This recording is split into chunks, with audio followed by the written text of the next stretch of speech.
You know what? I felt... There's that throat clear again, son of a bitch. Felt like I had to do one more video because getting on the topic of smoking pot made me think about something else. And this is something that has been brought to my attention in comments. I won't call anyone out, but if you dig deep enough, you'll see what I'm talking about. Vaping. Let's talk about vaping. So, if you don't know, vaping, use one of these guys or something similar to it. It's a really simple concept. You use, here, this is super, I'm in traffic, so I'm not really moving very much right now. Thanks, California. Thanks, Jerry Brown. Asshole. You use lipo-cell batteries, or lithium-ion batteries, sorry. Or lipo-cells, they have lipo-cell ones too. And basically, it heats up, or it, see how much I know about vaping? I'm a genius. It, there's a heating element in here, basically, that you make, we call them coils, and then you complete the circuit, it heats up the coils, there's a resistance, so it heats up the metal, and then fires. And the whole idea there is that it's, first off, non-combustible. So if you're smoking cigarette, and I obviously should probably explain why you would do this.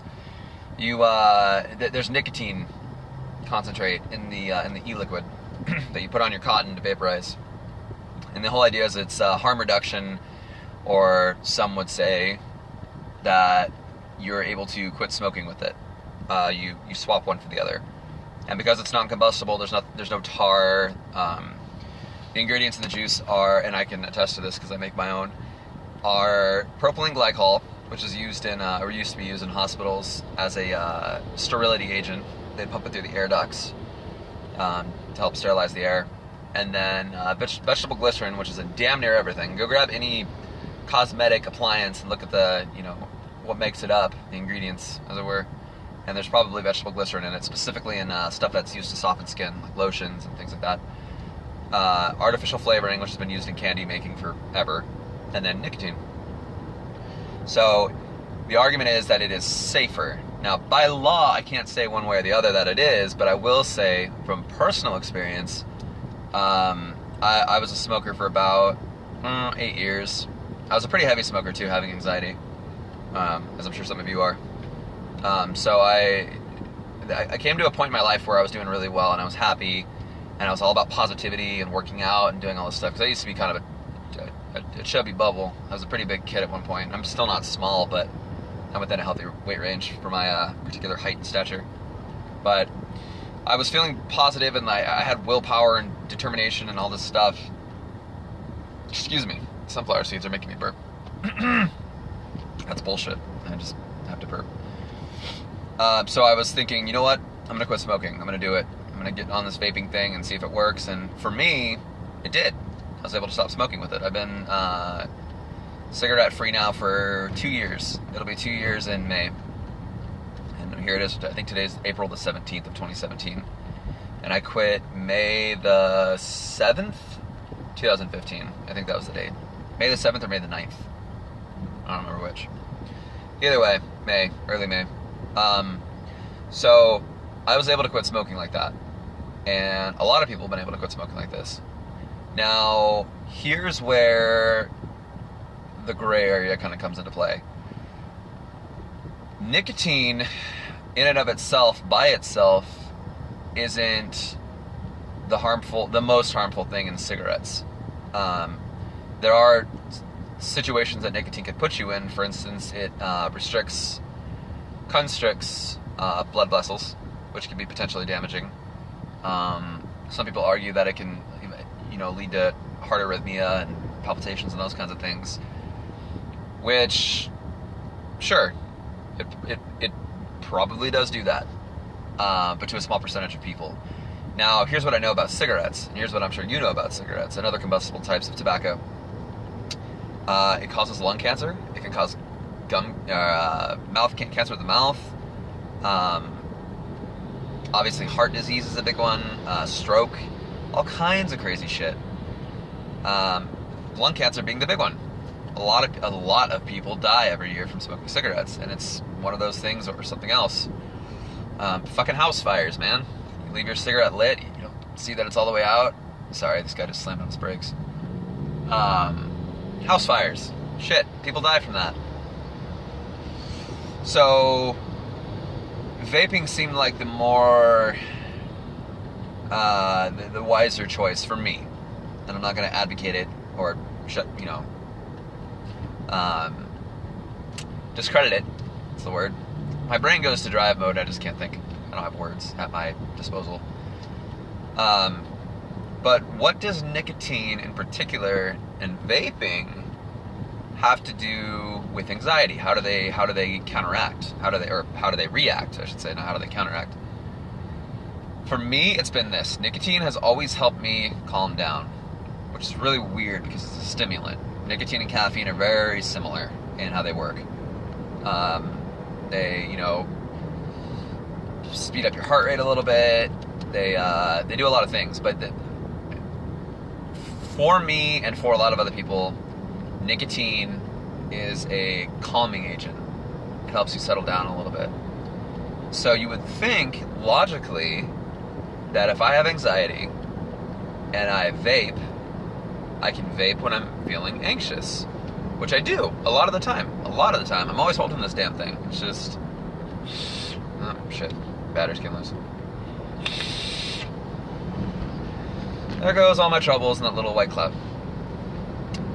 Now, I've had people tell me recently that vaping was contributing to their anxiety and to their DPDR. Now, I had a little while to think about it. I waited on posting this video because I needed to process this and be unbiased and objective in it so I can see both sides, and I kind of do now. I took offense at first because I was like, what are you talking about, man? It works for me, it works for everybody. And now I can understand, especially specifically with DP and DR. God, I need to be able to talk. Vaping is odd, and there's other things that have come up that are just odd. And when you're derealized or depersonalized, odd things to a normal person become scary things to a person with DP and DR. You already know what I'm going to say. For example, existence. It's fascinating, it's interesting, and Harris Harrington talks about this a little bit in a couple of his videos. Whereas it's something that is interesting, or it's fun to talk about, especially when you have somebody and you get into a deep conversation. You know what I'm talking about. You have that friend who you've been friends with forever, and you can just be like, hey man, you ever thought about hands? Why do we have 5 fingers? Whatever, all that trippy, stoner shit. It's interesting to talk about. It's fun to talk about. It's fun to, think about. And things like ghosts and UFOs and Bigfoot and all that kind of stuff. I'm a big fan of Dave Colt. I really like all that stuff. It's interesting to me. You can tell by the tattoos. I have a lot of fun talking about that stuff, but then there comes a point where you're alone, you start thinking about it when you have anxiety, and you ruminate on that stuff. It's like ghosts directly relate to existence and life and death, and it's just, what is it? If ghosts exist, what are they? And it's fascinating to a sound mind, but to somebody that's, firing on all pistons with DP and DR, it's fucking weird. It's scary. What is this shit? I don't understand this. And it's the same kind of thing with vaping. It really is. It's very basic in its construct. It's a battery-powered heating element that ignites a liquid with nicotine in it, and you vape it. Is what it's smoking, but without the harmful shit. Now, I had one person in particular tell me when he quit vaping, his DP and DR immediately got better. And I replied to that in kind of an asshole-ish, snarky way, but again, I was a little bit personally offended to it. And if you're watching this video, I do apologize for how I responded. That wasn't nice of me. That wasn't, professional or helpful in any way. It wasn't constructive. What I said was, if you think that, I'm glad that you think that helps you, feel better. And that may not sound too, rough around the edges at a glance, but that basically is me telling him, oh, you have this, you believed it, so it worked. Basically, I'm telling him that I'm discrediting his idea. Which, God, these goddamn motorcycles. Ugh. Get right up on you. You know, you're not so tough when my door swings open and you get knocked off your bike. Now, see, that's me being an asshole again. That's what the freeways do to you out in California. Anyways, I was discrediting his belief, his thought. And I remember being in a place where I would have gone out to the woods at midnight on the 4th cycle of the moon when it was raining with, you know, a coloring book upside down, whatever, doing some crazy ritualistic shit. If I thought it would help, I would have done it, no matter what it was. So I get that if he was thinking in his mind, well, this started showing up, be it at all related or not, this whole DPDR thing started happening when I started vaping, and I gotta quit it, and it'll go away. Okay, fair enough. Maybe there is something in your body that reacted with vaping in a certain way, and it did cause DPDR to happen. That's entirely possible. Just as it is possible that it was something that you have these things that are, I have these things before that were, well, if I fix this, then I'll be fixed. I'll feel better. It's a dangerous way to think, because it's not always. It's good to have goals or whatever, but sometimes you get caught up in this whole, well, if you're not in my life, then I'll feel better. That sometimes relates to people who care about you. And I did go through that exact thing. You know, if I don't have this person in my life, I'll get better. You showed up right when it got bad. When in reality, it was already bad, and I called this person into my life. Now, that same exact thing probably applies for me with vaping. I was in a really good place when I started vaping. When I quit smoking and I started vaping, I was able to start running. I was able to start going to the gym more, not dying on the treadmill after 2 minutes. Those are the same thing. They're both running, but I was able to start skateboarding again. I could sing better. I was singing, and I still sing. I was singing in a band that we were doing shows at this point, so I noticed that vocally. And then what was really cool about it was a sense of community. There was this cool,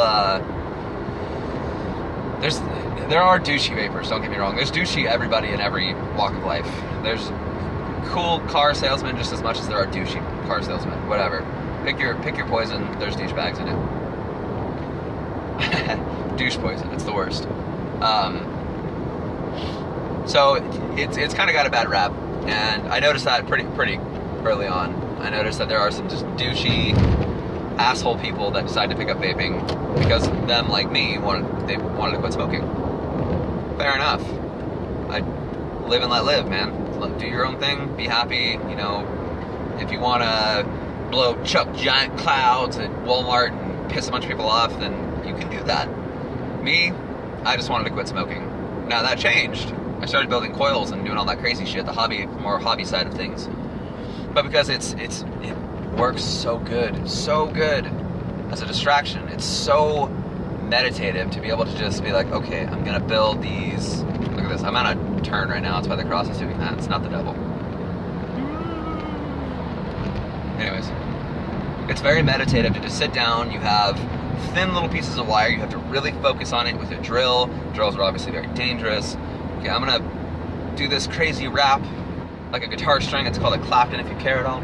And then unwrap the shell and stretch it out and turn it into an alien wire, which looks all crazy and works really well. It's so calming. It's so focused in and dialed in with your brain that you have no choice but not to think about anything else. You're meditating. That's what meditation is. You're focusing a single thought, or on a single thought. You're meditating on this thought, on this thing. And for me, that helped me through a lot of the last year of 2016 when I went through all that horrible stuff with Ativan. Mixing my own e-liquid juice and doing wire builds and hanging out with my friends who vape brought me back into reality in a way that nothing else did. Nothing else. Because here I am being normal. I have this role in this community, and it feels right to me. It feels real to me.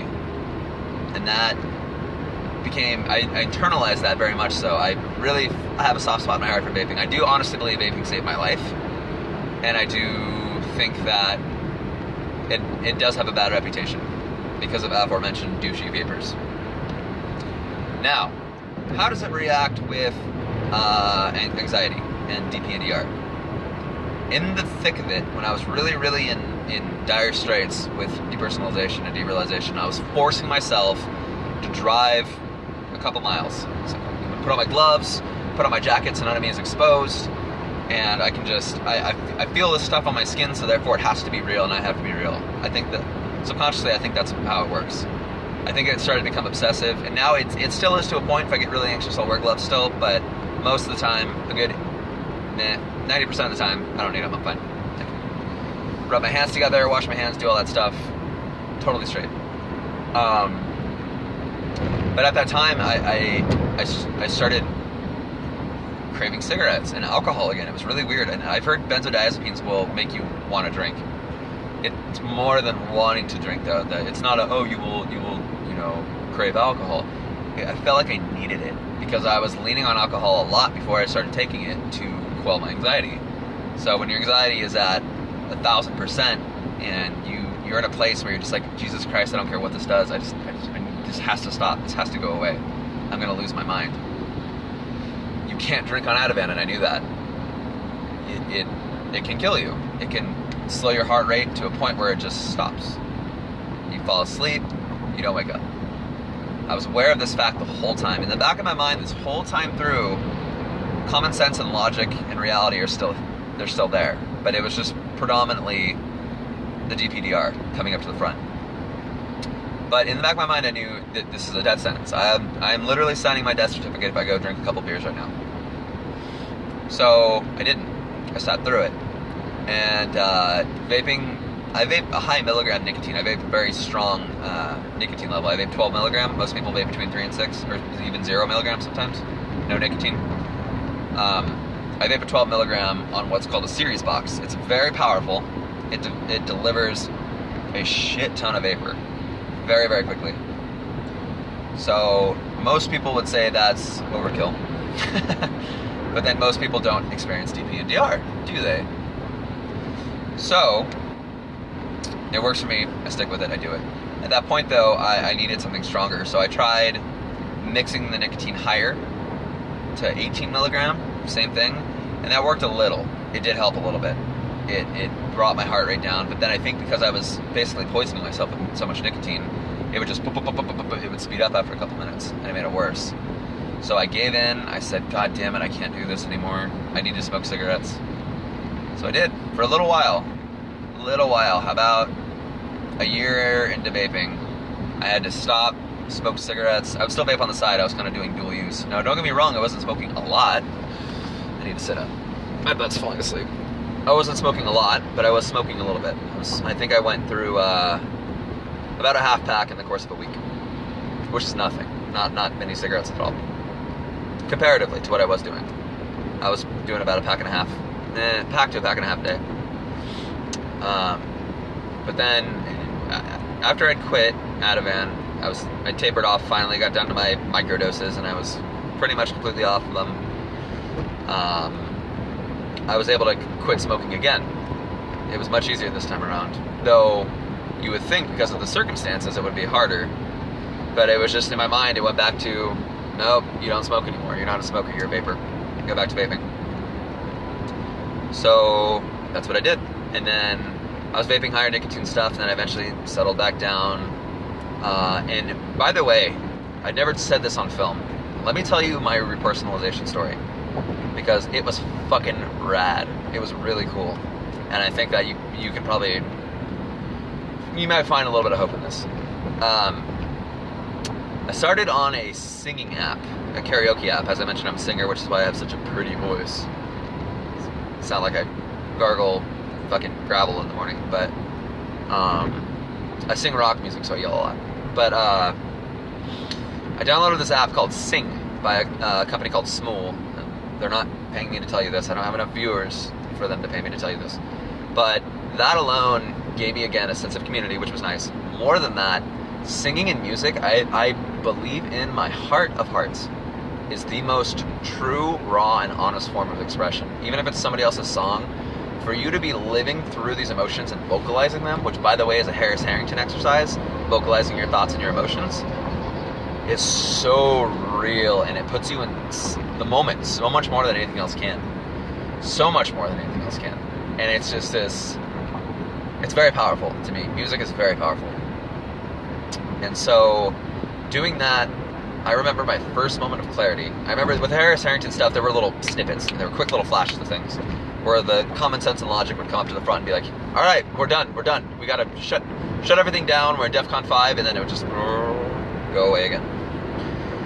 But I remember for a solid, probably 60 seconds to 2 minutes, minute to 2 minutes, somewhere in there. I don't know, I'm being douchey. It's like 60 seconds, a minute. For about a minute, I was completely clear and cognitive, and I remember thinking, I'm living with my parents, sleeping on a couch, and I just went through some pretty heavy shit. And that was the first time in my brain that it said, it became a past tense. It became, it's over now. And this is heavy. Excuse me. I felt good. I felt fine. If somebody would have asked me at that moment, how do you feel? I would have said, better than I've ever felt in my life. Because I felt like I'd beat it. And it's a heavy feeling. It's a really good feeling, but it's lofty. It carries a lot of weight. So to feel like that, even temporarily, was enough for me to say, fuck anxiety and fuck DPDR. I'm gonna beat this. I'm remembering who I am now. And I'm gonna beat this. I'm gonna get out of this. So I started forcing myself to do things I really didn't want to do. I drove to Long Beach. I drove to Jesus, where else? I'm in Southern California, and it's a shit show of different cities. There's a billion of them, but LA County alone is like 88 cities. So I started forcing myself to drive further and further and further. And then right around Halloween, which just so happens to be my favorite holiday, I met a girl in there. I won't mention her name. We're still friends and we still talk. But we were becoming close because she had gone through a different set of circumstances, but she'd also experienced some traumatic stuff. So we met up at a bar one night, and I bought a beer just more for show. You know, just, I'm gonna sip on this. I know at this point I feel like it's been long enough off the Ativan, I could probably handle a beer. It was like a Bud Light, super weak, low ABV. So sipped it. Eventually got through it. Started getting a little bit of a buzz. I was feeling all right. The anxiety started to come back though. That was the thing. The beer no longer helped my anxiety. It made it worse. So I was sitting there and we were hanging out and stuff, and I kissed her, which was amazing. I felt renewed. I felt alive again. And I was, oh my God, I'm starting to really like this person. This is a really good feeling. So I made up an excuse and I said, I have to go back to my house for blah, blah, blah reason, whatever reason. And she was like, oh, well, I'll come with you. I wasn't that far. We met at halfway and it wasn't that far to my house from there. So we went back to my house, we hung out, and I remember thinking, Jesus Christ, I feel like I'm back on Earth. I feel like this is my first night. Jesus, why am I so emotional? My first night back on Earth. Like I came back from this hell, because that's what it is, man. It's hell. And it wasn't 100% better by all means. No, not even close. Lucky yet, maybe 50% better. But I remember thinking to myself, like, I'm gonna write a song about this, and I hadn't written the whole time. So I do, obviously, I write songs now that you know this. So I remember I titled the song "A Night on Earth," and I just journaled everything from the last year. It came out in lyrics, and it was metaphoric, but it was just everything I'd gone through. And then from that point on, little by little, I started doing these things. Okay, well, if I did that, I can do this, and I can do this. And I've already done this. I've been doing this my whole life. This is my job. I'm going to go out and do this. I'm going to go out and do this. I'm going to go out and do this. Piece by piece, I started putting it back together. And to this day, I won't tell you I'm 100%, because I don't want to be at 100%. I didn't like my life before this. There's still elements I don't like, but I hated it. Right before I started taking Ativan, hated it. Anxiety ran everything. I was drinking too much. I was eating like shit. I was barely exercising. Like, my life was garbage before that whole thing. And now I was able to stop, take a solid 8 months off.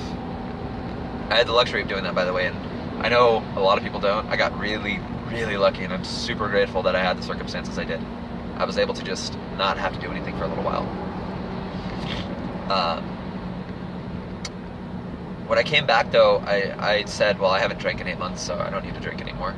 You know, I'll drink a beer on occasion if I want to. The desire doesn't really come up anymore. I don't feel like drinking. I don't smoke cigarettes anymore. I vape now. I work out. I do all this stuff. And it's not to say that I'm better than you, or that, you know, this is how you fix it or whatever. I realized that I was kind of being a shitty person, and that things could have, there was room for growth. There was a lot of room for growth. And that it was time, like it was with vaping, to quit smoking, quit doing this bad thing, and do something that's better for me with every aspect of my life. Psychologically, I don't think people really take into account how much damage they're doing by just being a fucking mean person, or by being rude to somebody, even on the road, something like cutting somebody off. Like, I kind of feel bad about that now. My conscience is fully aware. There's this, you know, I mentioned in a previous video where I said I would steal. I don't steal. I fucking hate thieves. I fucking hate them. I was, at that point, misguided and desperate, doing stupid things for stupid reasons. I was younger. I was a kid, you know, and not that much time has passed since then. It's been maybe 3 or 4 years, but since that time, I feel like I've become more of an adult, because I had to deal with a very adult situation at probably a very appropriate time. 25, 26 years old, going into a heavy episode of depersonalization, derealization, I think was the best thing for me. And I don't know why I keep doing this. Like, it's a small thing. It's not. It's about an inch. Doing that at that point, having to do that, having no say in the matter, really. Being a prisoner in your own mind for such a long time, and then having something just break you out, it is, there's not a word for it. There's not. There's just no word for it. Amazing doesn't even come close to doing it justice. It literally is life-changing. It changes you as a person. You literally dig yourself out of this thing that you got yourself into, or something else put you into, whatever the case. And I had it for 6 months, heavy, just nonstop. And it took a good 2-3 months to really get back into the swing of things. But I'll tell you what I did do. So before Halloween, I was able to go out and drink a beer with somebody that I had taken a liking to. And it was really fun, and I loved doing it. And then by December the 3rd, I remember the date, check this out. I went to a convention. This is somebody who 4 months prior was afraid to leave the house. I went to a convention with, I think there were 12,000 people in attendance, and I wasn't wearing a jacket. I wore gloves for a decent, let's say half the event. I was there for about 9 hours. And I hung out, I had fun, I wasn't stressing. I was with my best friend, we were at a vape convention. I got to meet a lot of cool people, a lot of personalities that are kind of big in the vape world. And I didn't even think about anxiety. There was one quick instant where it came up kind of towards the end, but then I hadn't eaten all day. I forgot to eat. So I think that was more or less my body being like, hey, asshole, eat something. So I got through that whole thing, and I had so much fun, and I wanted to do it again. I want to go to more. I want to travel now. I want to go to, I literally remember saying this to my friend. His name's Clayton, I'll just tell you his name. It's Clayton. We need to go to Vegas. We need to go to this VPX summit to go meet more people like that. And I remember him looking at me and just being like, what happened to you? And I'm like, what do you mean? Because he was there for a lot of this. He was there for the whole second half. And he said, bro, you wouldn't leave your house. Like, you were afraid to go get food with me for the longest time. And now you want to drive to Las Vegas to go to a convention? How did you do that? How did you get to this point? And I broke down and I started crying, kind of like I am now. Dude, I'm tired of being afraid to live. Like, I just want to go have fun and experience life. I want to live. I don't want to be afraid of reality. I don't want to question it. I just want to live. Live while you're alive. That's the best advice I'll ever give you on any of these videos. Past, present, future. Live while you're alive now. Don't be afraid of things. Don't worry about shit. Honestly, you're gonna get through this, and you're gonna look back at it and see it as wasted time. I know it doesn't feel that way now, but that's how you're gonna see it. That's how I saw it. I lost a year of my life to this. I'm in my 20s, man, and they're going quick.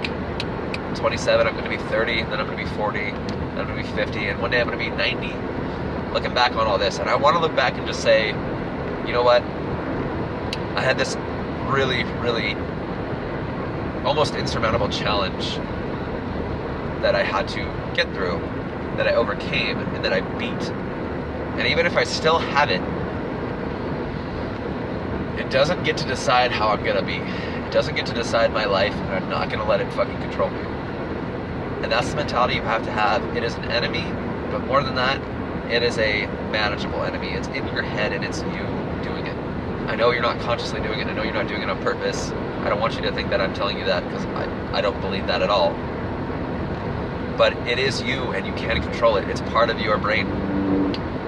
So, this started on vaping. How the fuck did we get to this? How did it get so deep?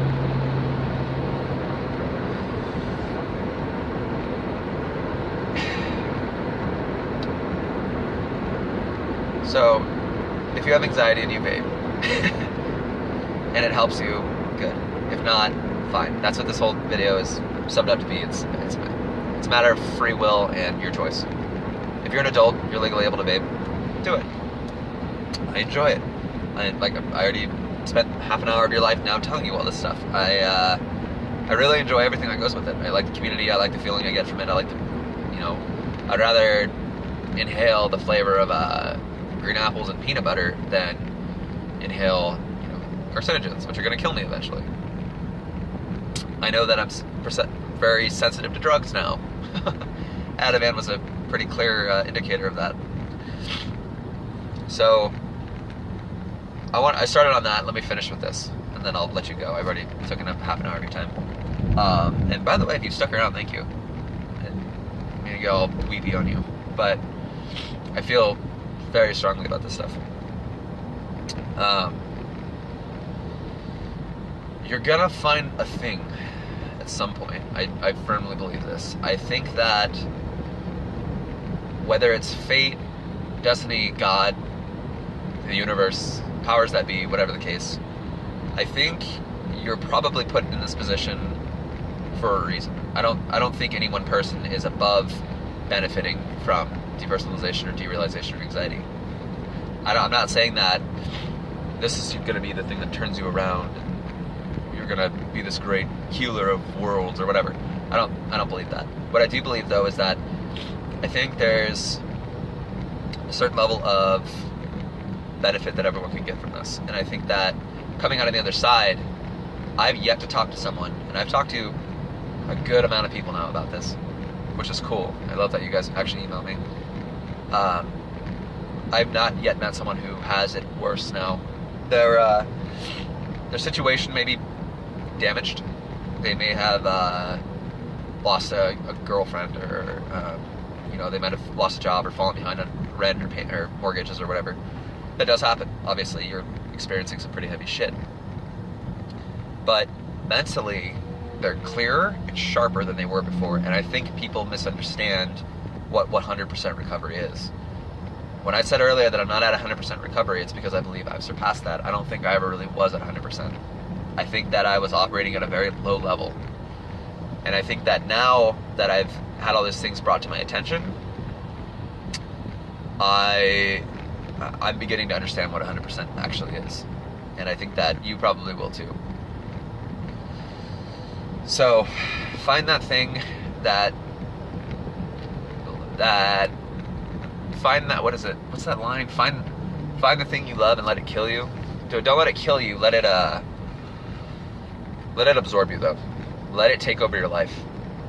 And I know I said early on, I think the final Harris Harrington update, I said, be it skateboarding, music, vaping, if it's your thing.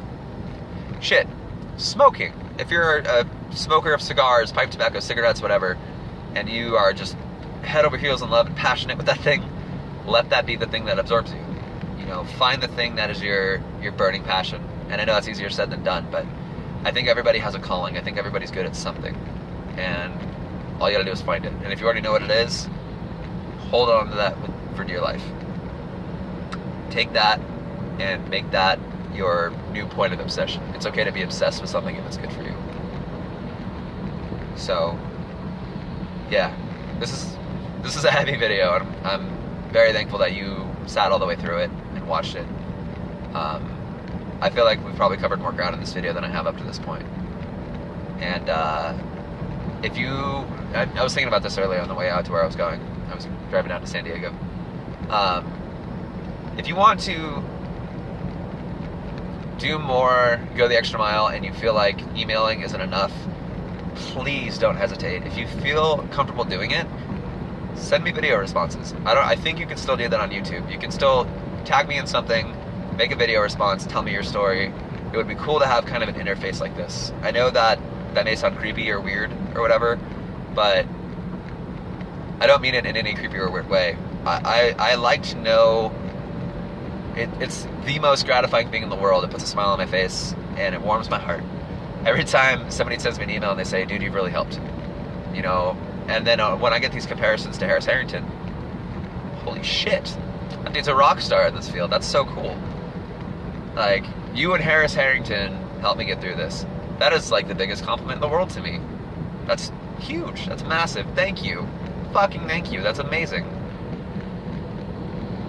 But yeah, if you want to make a video response, tell me your story. Do what I did, man. Do what Harris Harrington did. Do what Big No-No did. Do what all these guys did. Tell the world, fuck me, never mind me.